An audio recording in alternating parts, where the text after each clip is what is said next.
Okay, teachers, here we go. Week 12, extreme weather and injustice. So we're going to be looking at how the federal government this week plays a role in assisting people recovering from natural disasters, particularly FEMA. So this week, students are going to identify ways that how FEMA in the past may have been unequal treatment to different people. Now, here are our sustainable goals for this week. There are quite a few of them. All right, they're the ones again from the UN and their goals for 2020. First question I want you guys to talk about: what kind of damage happens during and after a hurricane? All right, I want you to have some time with the students discussing. Maybe they have some memories of a hurricane that came by or videos they watch about hurricanes. What happens during and after a hurricane? I got this fun gift in here to help lighten the mood because maybe someone have a bad memory that'll pop up. So I was hoping maybe this would, lighten the mood and help you have some conversations about what happens during hurricanes. Next one: what are some ways that people help other people after hurricanes? I'll let that be a little discussion for you guys. What are ways that people can help out?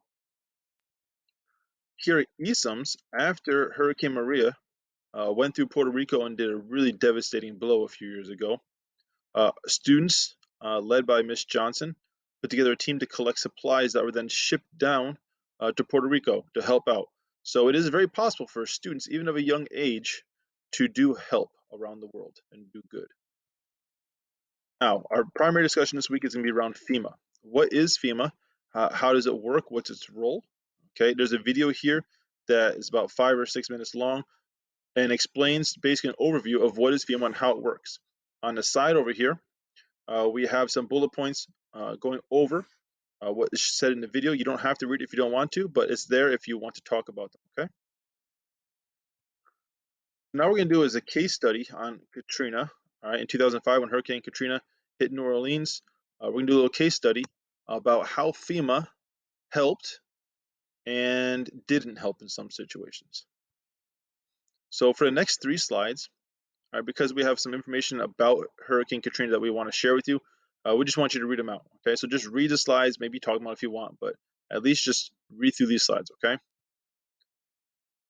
In this slide here, when you read this one, read it, but then discuss with the students what this picture here means. See, New Orleans is built below the level of the water around it. So the Mississippi River and the ocean are higher than the city itself. And you can clearly see that if this wall here of dirt, all right, this levee, all right, if the concrete barriers that were made, if these were removed, what would happen to the level of water? Well, it would naturally fill in the hole. See, New Orleans it's a hole. It's under the level of the ocean.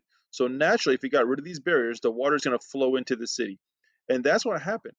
These levees broke during Hurricane Katrina, and the ocean water and the rivers flooded the city. It just filled up the hole until the ocean and the city were all one level. Okay. Now, the next one, you'll notice that Hurricane Katrina did a huge amount of damage. Many lives were lost. Many homes were destroyed. You can clearly see here that it's unrecognizable. It doesn't even look like a town anymore. But what is interesting and also a shame is that African American developments, the regions where they live, the poorest areas, okay, were hit the hardest. And it's not that the hurricane was targeting them, but based on where they lived, they were in the lowest lying areas, so their areas filled up water the most. And they only had a uh, very little heads up of what was coming. Now, you're gonna now watch a story of where. Sorry for my phone. Can't win. I have my kids making noise, the phone going off. It's my 5th time making this video now. FEMA. All right, we're gonna listen to a story about how 2 families, both living in New Orleans, both had their homes destroyed, and both of them applied for federal assistance through FEMA. And you're going to see how both families had very different interactions with FEMA. One family got lots of support, one family got little support. And it's really hard to listen to.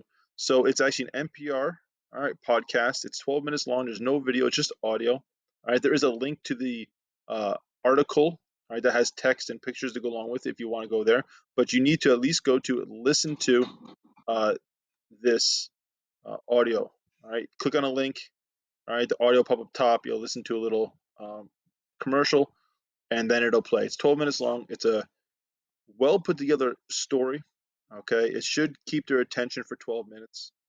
Um, but it's very interesting to hear how two families living in the same town had very different interactions. All right, and it's very unfair.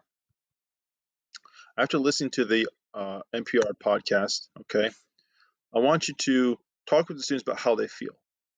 All right, it's really hard to hear a story that seems like the rich are more valued by the federal government than the lower income people. So talk about how the students feel. What kind of emotions did they experience during that? All right. What were their reactions? Okay. And have they ever experienced a scenario where they feel like people were treated differently based off of their wealth and income? Have they ever experienced that firsthand? Now, we would probably all agree that something has to be done. Okay. But should Congress simply just put a band aid on it and cover up the problem and try and hide it? Or should they do a total rebuild to fix this inequity within FEMA? Well, actually, just this past year, amazing. Just this past year, FEMA just released a complete uh, overhaul in their guide to expanding mitigation. Okay, basically, because of the media and the amount of activists who have done reports and brought this fact to light, because this story that we listen to is not a one-off story. It just happens all over the place across America with different natural disasters. Because this has happened so much, because of the media and the activists brought so much attention to it, all right, that Congress and FEMA together have overhauled their entire process of handing out money. And it is now much more equitable. All right, people getting what they need versus just everybody getting the same treatment. Okay, because obviously the very wealthy, even though they lose their home and it's hard, do not need as much assistance to get back up on their feet as lower income people. Okay, so now they're going to give more based on what individuals need instead of just a blanket statement, okay, across the board. It's very interesting. It's very good to see our government making strides to improve and get rid of their injustices, all right, and their unequal treatment, unequitable treatment to people. Now, here's a video. All right, it's a short clip from a news article. All right, it is made by Fox.